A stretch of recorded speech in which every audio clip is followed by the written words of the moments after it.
Hej! Den här veckan är det kräftpremiär och jag tänkte visa med den här filmen hur jag har lärt mig äta kräftor och jag tycker att det är gott. Och kräftsäsongen börjar nu i början på augusti och den pågår till mitten på september. Och kan ni hålla er till den perioden, då lovar jag att kräftorna kommer smaka bättre. Vad som är viktigt med dukningen tänkte jag visa. Jag äter kräftorna på en flat tallrik som är 25 cm ungefär. Och kräftorna kommer serverade i en liten skål. Vackert upplagda, dekorerade med krondill. Och gärna lagom portion tycker jag är 6 kräftor. Sen kan man äta en tunn skiva oxfilé med kantareller eller varför inte en kantarelltoast. Men 6 kräftor gör att man längtar till nästa gång. Sen det viktigaste är då kräftkniven och att den är slipad och skarp och vass längst fram. Jag äter rostat bröd, vanligt smör, lagrad ost. Och på senare år så har man sett att det börjar serveras såser till kräftor, vilket är helt fel tycker jag. Ingen aioli, ingen chili majonnäs eller Rhode Island. Det passar bra till andra skaldjur, men inte till kräftor.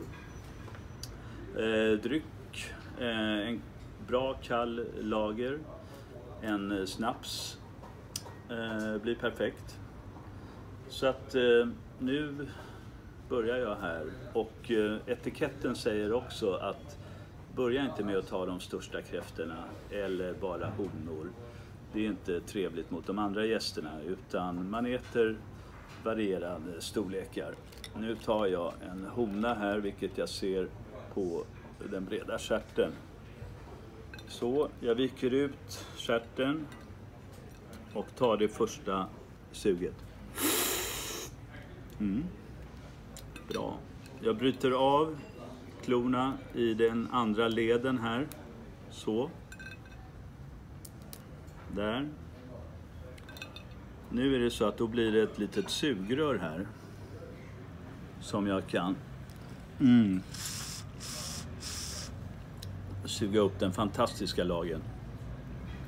Då går jag med på klorna och jag bryter av lederna som jag tuggar lite på, så får jag ut köttet.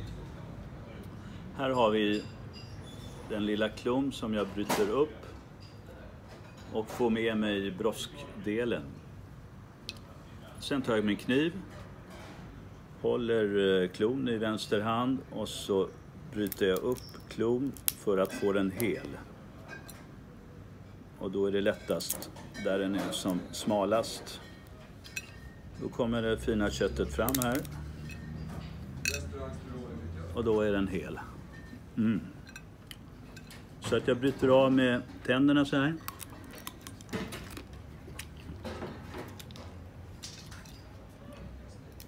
Ta bort brosket. Bryter upp klon. Och får den hel. Så. Sen skär jag av huvudet precis bakom ögonen genom att sticka ner kniven.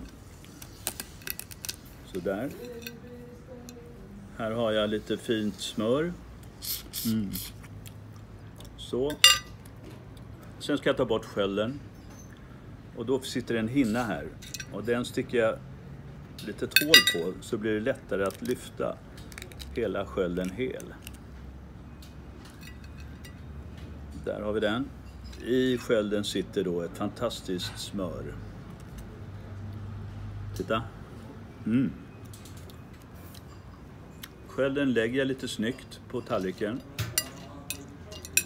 Sen kommer en väldigt viktig detalj. Och det är att ta bort gallan. Det tar jag med pekfingret och tummen. Då känner jag här 2 klor. Eller förlåt, 2 horn som sticker upp. Och de drar jag bara helt enkelt ut. Då får jag med mig hela gallan. Och sen kan jag äta resten. Och här tycker jag det är gott då. Suga upp lite. Sen ger jag mig på stjärten. Och den skalar jag från kroppen och utåt. Man får träna några gånger. Och då får jag loss stjärten ända upp. Så att den blir lång och fin. Jag fortsätter att skala den. Ända ut. Så den blir så hel och fin som möjligt. Där har vi den. Så, här sitter lite god rom. Men först måste jag lyfta upp det här locket och ta bort den här strängen. Så, då är den borta. Och då kan jag äta det här. Och så är det bästa av allt. Stjärten.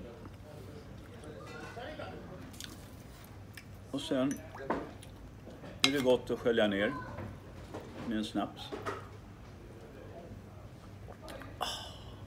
Skål!